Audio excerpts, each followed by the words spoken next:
Salut la famille, salut les amis. Moi, c'est le président Lothar. Je m'invite cette nuit chez vous à travers vos différents réseaux sociaux pour vous apporter ma contribution dans la lutte ivoirienne et particulièrement la lutte panafricaine. Cette lutte panafricaine qui a fait assez de morts, de déplacés, de guerres et de prisonniers politiques. À l'heure où je suis en train de vous parler, nous avons Dogo Blé qui est pris en otage par la Draman Ouattara et la France-Afrique.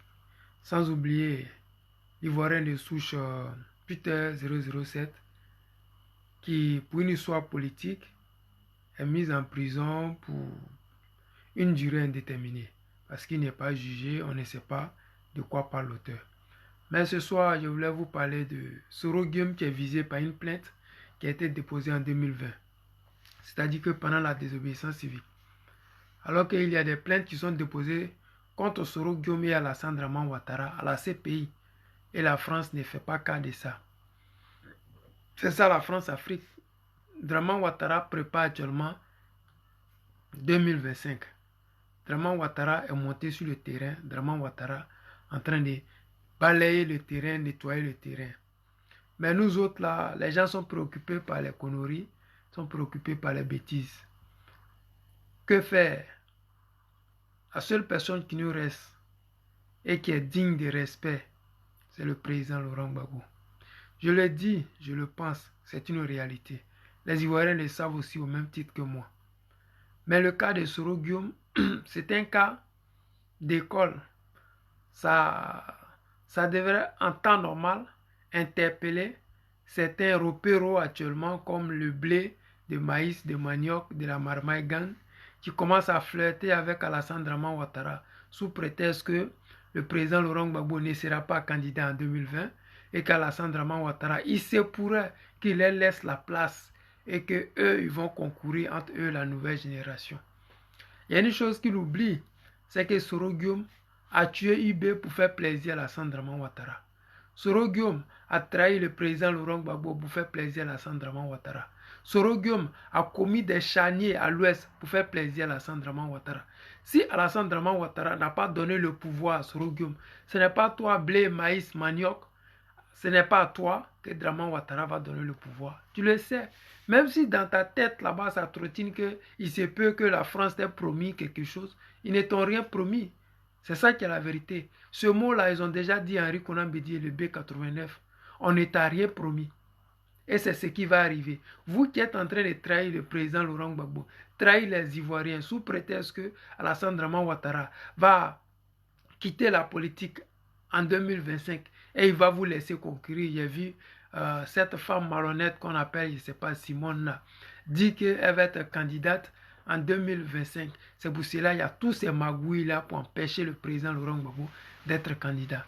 Ça me fait pitié parce que je vous dis et je rappelle, nous sommes depuis belle lurette dans la politique ivoirienne, nous voyons ce qui se passe. Nous avons vu pire que ça. Nous avons vu des gens qui ont trahi la nation ivoirienne à tous les niveaux, à tous les échelons, pour simplement avoir ce poste présidentiel. Et ils n'ont jamais eu ce poste-là. Oui, oui. Si Soro Guillaume aujourd'hui est visé par une plainte qui a été déposée en 2020, vous pensez très bien que nous autres Ivoiriens, là, depuis l'arrestation du président Laurent Gbagbo, les Ouai ont déposé plainte contre Soro Guillaume et Draman Ouattara à la CPI et en France. Mais ce même Soro Guillaume là, il partait en France là-bas et il narguait les Ivoiriens. Comment se fait-il que c'est en 2023 là que les gens se rappellent que Soro Guillaume a tué IB en 2011? Pourquoi est-ce que c'est maintenant que les gens se rappellent? C'est parce que Draman Ouattara ne veut plus entendre parler de Soro nulle part. Mais nous autres là, ça nous fait plaisir parce que, comme je le dis souvent, tous ceux qui ont trahi la nation ivoirienne finiront par le payer. Peu importe que ce soit en exil, en prison ou même en Côte d'Ivoire, ils vont finir par le payer. Je prends toujours l'exemple de nos parents du Nord. Ils ont dit Alassane était celui qui allait libérer les nordistes, qui allait envoyer les universités, les CHU au Nord. Ils sont là, la NACAD ne se paye plus. Au contraire, la NACAD, là, ils préfèrent verser ça dans les brousses là pour que les animaux puissent se défendre avec. Alors que sous le président Laurent Gbagbo, tout était prévu pour que le Nord soit développé, pour que le Nord puisse s'autosuffire, pour que nos parents du Nord, les champs d'anacade, coton et consorts puissent leur rapporter le maximum d'argent. Comme le disait tout dernièrement le ministre, le camarade Damana Picasse, à, à la côtière là-bas. Il disait à ces Ivoiriens-là que nous allons nous arranger, nous allons vous apprendre à pêcher et non vous mettre le poisson dans la bouche. C'est ça le président Laurent Gbagbo. Les gens n'ont pas compris son combat. Ils ont dit oui, le président Laurent Gbagbo, il ne fait pas pont, il ne fait pas route. Mais s'il y a des universités, oui, s'il y a des usines dans chaque contrée de la Côte d'Ivoire, ça permet à ces Ivoiriens-là de ne pas aller mourir dans la Méditerranée, mais de rester dans les villages, dans les campements pour pouvoir travailler. Mais quand tu travailles, mais le développement, la route, vous-même, vous allez le faire. Ça découle dessous, c'est facile à comprendre ça. Mais hélas, les gens sont là en Côte d'Ivoire, ils fanfaronnent, ils mentent aux Ivoiriens, ils trafiquent les Ivoiriens, ils font des investissements qui coûtent des milliards aux Ivoiriens, mais qui ne rapportent rien aux contribuables ivoiriens. Au contraire, les gens prennent encore à tous les niveaux, c'est-à-dire qu'on prend sur le data, l'internet des Ivoiriens, on prend sur l'électricité, l'argent, le salaire des Ivoiriens, on prend dans le vivrier de nos parents, au marché gourou, partout, on prend et on prend aux Ivoiriens. Les gens ne s'arrêtent pas. Mais j'ai dit encore, vous qui avez trahi la nation ivoirienne, vous allez le payer jusqu'à votre dernière génération. Ce n'est pas de l'amusement, c'est une réalité. Le cas de Soro, moi, ça ne va jamais me faire pitié, ça ne va jamais me faire verser une goutte là, parce que c'est ça la réalité. Soro Guillaume, c'est comme les IB, Soro Guillaume, c'est comme les Ahmed Bakayoko, Soro Guillaume, c'est comme les Gon Koulibaly, Soro Guillaume, c'est comme les Adama Bitogo. Ce sont des gens, les vivants, les morts, moi, ça ne m'enlève rien. Pourquoi j'ai dit ça? On dit, perdre un Ivoirien, ça fait toujours de la peine. Et l'objectif du président Laurent Gbagbo, l'objectif du PPACI, c'est de rassembler la Côte d'Ivoire. Mais quand un enfant de la Côte d'Ivoire a choisi délibérément de trahir sa nation, a choisi délibérément de vendre la Côte d'Ivoire aux étrangers, a choisi délibérément de trahir son peuple et même son mentor, celui-là, qu'est-ce qu'on doit faire de lui? Qu'est-ce qu'on doit dire de lui? Est-ce que nous autres là, on va être obligés de toujours venir mentir aux Ivoiriens en voulant faire plaisir à ces Ivoiriens-là?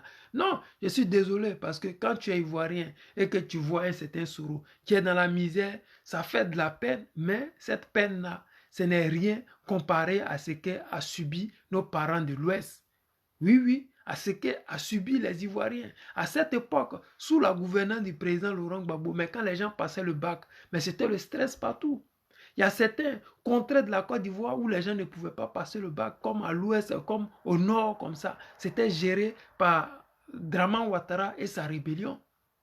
Mais ces personnes-là, aujourd'hui, quand ils se retrouvent en exil, mais nous autres, là, on doit applaudir parce qu'ils ont gâché notre vie. Ils ont gâché la vie de notre génération.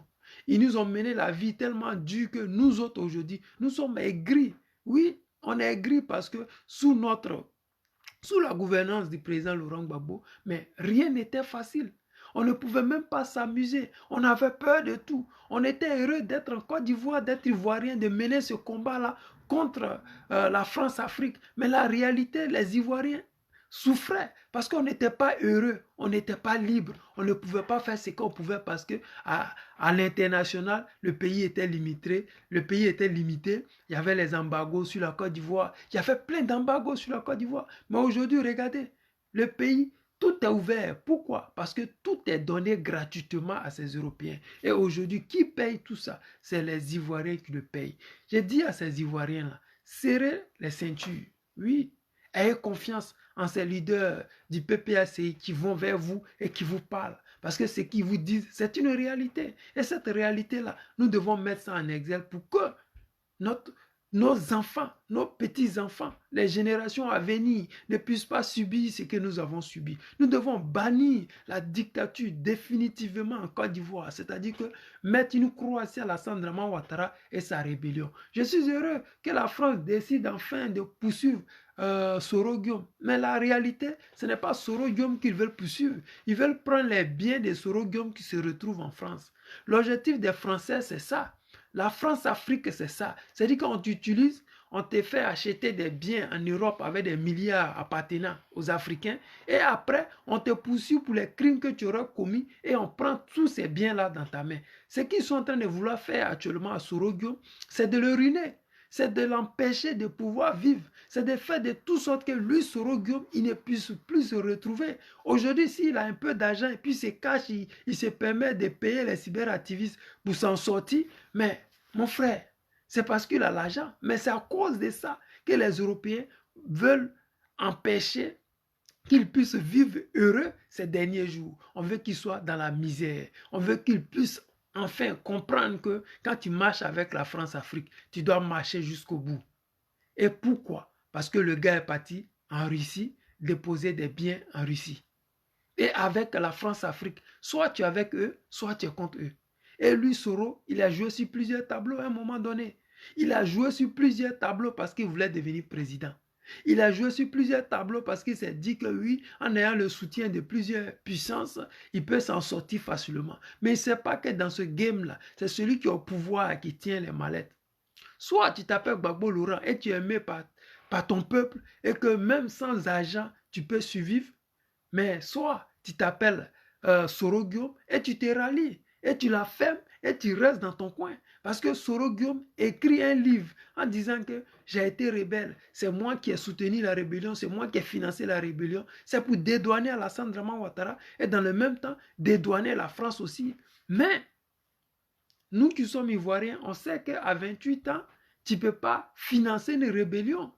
Mais on sait qu'il y a les Kone Zakaria qui vivent et qui sont vivants et qui ont fait des vidéos et qui ont dit si nous tenons dans cette rébellion, c'est parce qu'Alassane Draman Ouattara nous a financé à hauteur de 25 millions chaque fin du mois. C'est-à-dire que quand le président Gbagbo Laurent lui fait le virement d'ancien président de 30 millions, il prend 25 millions et il donne aux rebelles et il prend peut-être 5 millions pour celui qui est chargé de faire cette course-là. C'était les Kandia Camara là, qui étaient chargés d'apporter les 25 millions là aux rebelles. Aujourd'hui, si Kandia Camara est ministre d'État, ce n'est pas parce qu'elle a des diplômes, ce n'est pas parce qu'elle travaillait, elle avait des entreprises et qu'aujourd'hui, pour la récompenser, le gouvernement la nomme comme ministre d'État. Non, ce n'est pas le cas. Les Kandia Camara, c'était ceux qui étaient chargés de prendre l'argent chez Alassane Draman Ouattara et aller financer la rébellion, donner l'argent aux rebelles. C'est les Kandia Camara là qui partaient donner les commissions d'Alassane Draman Ouattara. Mais aujourd'hui, regardez ce qui se passe en Côte d'Ivoire. Les Ivoiriens souffrent. Mais vous souffrez, c'est à bon escient. C'est bien fait pour vous. Parce que vous le méritez. Si vous n'avez pas le courage d'aider le président Laurent Gbagbo à pouvoir instaurer la démocratie, la vérité, le parler ensemble, mais on va rester tous là, à pleurnicher. Parce que Soro Guillaume, c'est la prochaine cible. C'est un Ivoirien de souche. Ce n'est pas parvenu. Pour ne pas dire, ce n'est pas un mort de l'autre côté, c'est un Ivoirien de souche. C'est-à-dire qu'un de nos parents, même s'il est traître, on devait pouvoir quand même le soutenir. Mais on ne peut pas le soutenir face à ces personnes-là, parce que lui, il a choisi ce chemin-là. Et même quand ça n'allait pas, il n'a jamais dit qu'il était contre Alassane Draman Ouattara. Il n'a jamais dit que cette rébellion qui a coûté des milliers de morts aux Ivoiriens, il est contre ça. Il n'a jamais dit ça. Au contraire, il a toujours dit dans la presse que le président Laurent Gbagbo avait perdu les élections. Il a toujours soutenu que la rébellion que lui a faite là, c'était la meilleure chose qu'il ait eu à faire. Mais hélas, il va mourir dans le déshonneur. Comme lui-même, il n'a jamais eu de dignité, il va partir comme ça. Claver Kwasi, sois salué mon frère. Seribado, ouais, sois salué. Cross, du cross, frérot, sois salué. Partagez le direct. Dis à ces soroïstes là qu'ils se rallient vite. Qu'ils se rallient avant qu'il ne soit trop tard. Parce que Soro Guillaume ne mérite pas notre soutien. Moi, personnellement, je ne vais jamais, je dis bien au grand jamais, soutenir Soro Guillaume. Jamais de ma vie. Jamais. Toutes ces personnes qui sont mouillées dans cette rébellion, je ne vais jamais les soutenir. Même si Draman Ouattara veut exécuter tous les parents qui les exécutent, j'en ai rien à foutre. Parce que ces personnes-là, le président Laurent Gbagbo leur a donné plusieurs fois l'opportunité de revenir à la vie, de rejoindre la nation et de pouvoir avancer avec les Ivoiriens. Le président Laurent Gbagbo, son slogan qui donnait l'espoir à tous les Ivoiriens, nous avons un sous-sol immensément riche. Nous sommes vachement riches. Et que si nous faisons une politique de cohésion sociale, la richesse que nous avons, tout le monde peut en profiter. Mais quand il disait ça au Soro Guillaume, c'était une réalité. La Côte d'Ivoire, on brase tellement d'argent. Au lieu de donner nos pétroles à 90% aux Italiens et 10% pour nous, on pouvait avoir un président, Gbagbo Laurent, avec près de 50% pour les Ivoiriens, 50% pour les Européens. Et ça pouvait apporter des milliards aux Africains. Aujourd'hui, les Qataris qui payent des clubs partout en Europe, des usines partout en Europe, qu'est-ce qu'ils font? C'est le pétrole là qu'ils prennent. Ils négocient leur pétrole. Ils ne donnent pas 70% ou 90% de leur pétrole. C'est du 100% de leur propre pétrole qu'ils prennent. Mais il faut avoir un dirigeant à la hauteur de ça. Et ce dirigeant-là, c'est le président Gbagbo Laurent. C'est celui-là qui peut le faire. Et nous autres, on doit le soutenir. Nous n'avons pas autre choix que de soutenir le président Laurent Gbagbo et tous les candidats du PPAC. Les amis, c'était le président Lota. Je vous aime et je vous dis à demain pour un autre direct. Ciao, ciao.